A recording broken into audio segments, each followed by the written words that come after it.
Do not quit your 9 to 5 before watching this video, and there are two things you must do, non-negotiable, before you even contemplate quitting your 9 to 5. And take it from me, I know this channel is built around encouraging people to become entrepreneurs and finding, purpose in their lives and just doing things that they're passionate about. However, there are things you must put in place before you do that. I never held a job for the first 10 years of my working career because I was building businesses and doing my thing. But when I left Nigeria and moved to Dubai, I held a job, and I've held a job since then, even though I've still continued to build businesses. And there's a reason for that. And that's what I'll be diving into in this video, hopefully helping you value the job you've got now, and then helping you make the right plans for when you can quit your job and how you can become a full-time entrepreneur. First off, your job is a blessing. And it's funny that I even have to say that, but we live in a world where there's so much information out there that makes it look like you having a job is a failure. But it can't be farther from the truth. Building a business is expensive. Being a full-time entrepreneur is no kid's play. So if you want to build a business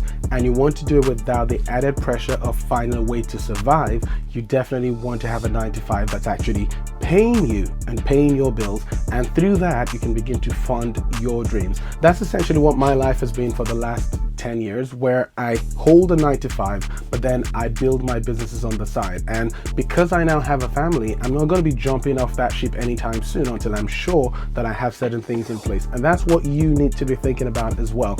If you're someone who's passionate about entrepreneurship, passion alone is not going to create wealth. There's a lot more that goes into that picture than just passion. Take it from me, I've built multiple businesses through my life, and I've exited quite a few of them. And every single time we've built businesses, it took a lot of capital. In fact, it took more capital than we initially projected it would. And that's the reality of it. So if you have a business idea in mind and you think, you know what, oh, this is all I need, I'm going to build it and it's going to start making £1 million in the next 2 months, I want you to see that realized first before you ditch everything and run off. Now, of course, there are exceptions to this rule. There are people who have quit their jobs and successfully built, meaningful businesses that have sustained their lives. But those are exceptions. Trust me, many more fail than the news would report. So the few that you see reported every now and then, those are exceptions. The reality is many entrepreneurs struggle to break even, talk less, make profit. So you going into entrepreneurship as a newbie, someone who hasn't built a business before, you definitely want to go in cautiously, ensuring that you have a lot of things in place before you ditch your 9 to 5. Here's a hard truth that many people don't want to hear. The fact that if you cannot be faithful at the 9 to 5 that you're being paid to do, there's every tendency you will not be faithful at your business. If you're not great at your 9 to 5, you most likely won't be great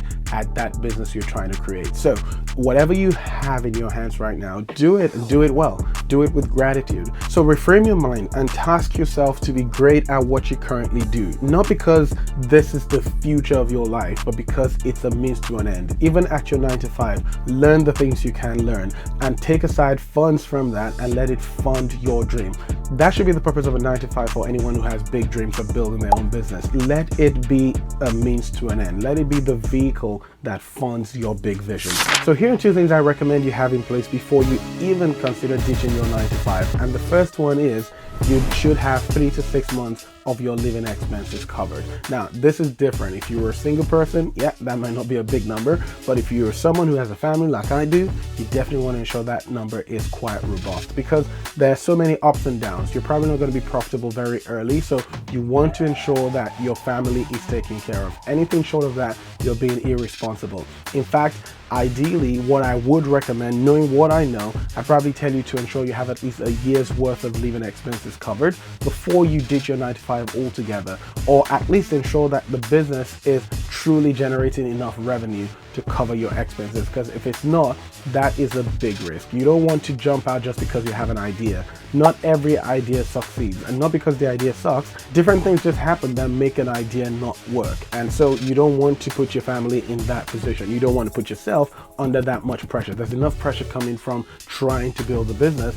that the last thing you want is your family breathing down your neck for what to eat tomorrow. And getting to that magic number may seem quite hard, so I would suggest that if you're in a job that is not paying you enough right now, you might want to actually consider upscaling so that you can get to a position where you earn enough so that you can put enough aside to actually run your business or save for, emergencies. I've had to make moves in my working career to also put myself in a position to earn more over the years, and now I'm in a position where I do earn enough where I can successfully take care of my family and still fund my businesses. And that's where you want to be. That's a sweet spot where you continue to build your businesses without pressure, and when the time is right, where you've saved enough and your business is making enough money, you can pull the plug and say, you know what, okay, c'est la vie, I'm off. Until that comes, then don't make that jump. You've got to be sure you've got everything in place. And one tip I'll give you that would help you achieve that magical number really is to budget, and budget ruthlessly. Don't be someone who's flexible on your budget. Keep your budget and keep it tight as much as possible. Yes, there are things that happen, and that's why you have emergency funds. But if your vision and your dream is big enough, you will commit to a budget that helps you realize it. So keep a budget. Don't just spend and say, you know what, I'll just keep whatever I can. No, be ruthless, be meticulous. Try and save as much as you can, live on as little as possible. That's not saying don't enjoy life, because I'm not one for that. I say live your life, because life is for the living. So make the money, live the life, but ensure that you're putting aside money to fund that vision ultimately. The second important thing you must have in place before quitting your job, once you've had enough saved up, is to ensure that that business you're quitting your job for is actually revenue generating. Don't quit on an idea. Don't quit on an egg that hasn't hatched. Wait for it to hatch. Be sure you actually have something tangible. Now, I'm not saying it needs to be profitable, but it needs to be generating enough revenue to show you that there's traction, there's proof of concept, and there is a growing market, a growing demand for what you're doing. If you can't ascertain the growth of the business or the growth potential of it, please do not quit your job. Hold on to the job till you are sure that this can become self-sustaining. Several years ago, I once launched a business that the very first week we had made so much money, I was so convinced the business was destined for the moon. But after the first week, we hit a massive slump. The sales just took a massive nosedive, and it never really came back to that peak that it was in the first week. And that's something you begin to realize when you launch a business, that sometimes the launch can be so great, but that is not proof that your business is here to stay. Launches can, give you false data, so you need to wait longer and actually see how things pan out. So don't just take all your data based on launch day. Launch day can be great because you invited a lot of people. There was a lot of buzz. People came to test things out. The question isn't that they came, the question is, will they come back? So if they come one time and they don't come back, that's not a sustainable business. You need a business that not only attracts customers, but retains customers. And that's what tells you your business is going to keep growing, because the more customers you attract, the more you retain, and that cycle continues. And therefore you're growing your customer base consistently and continuously.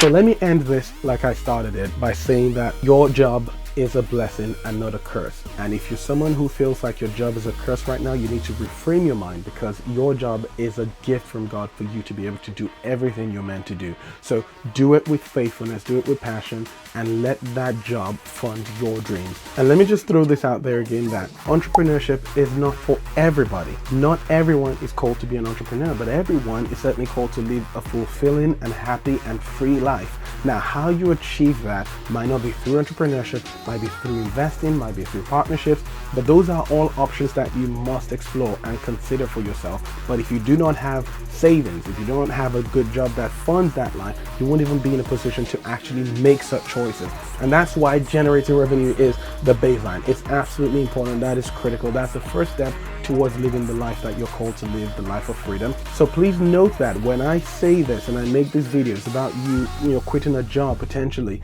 it's not for everybody. You may be quitting your job not just to build a business. You may be quitting your job to start a homeless shelter, to invest in charity. Whatever your passion is, there is a place for you to find and express that freedom. But that only comes after you know who you are. And if there's a recurring theme on this channel, is the fact that you need to know who you are. Your authentic self, the world needs it. God made you to be authentic. So find who you are, find what drives you, find what you're passionate about, and go be that, go do that. If you found this video helpful, don't forget to hit the subscribe button, and I will see you next week for another one.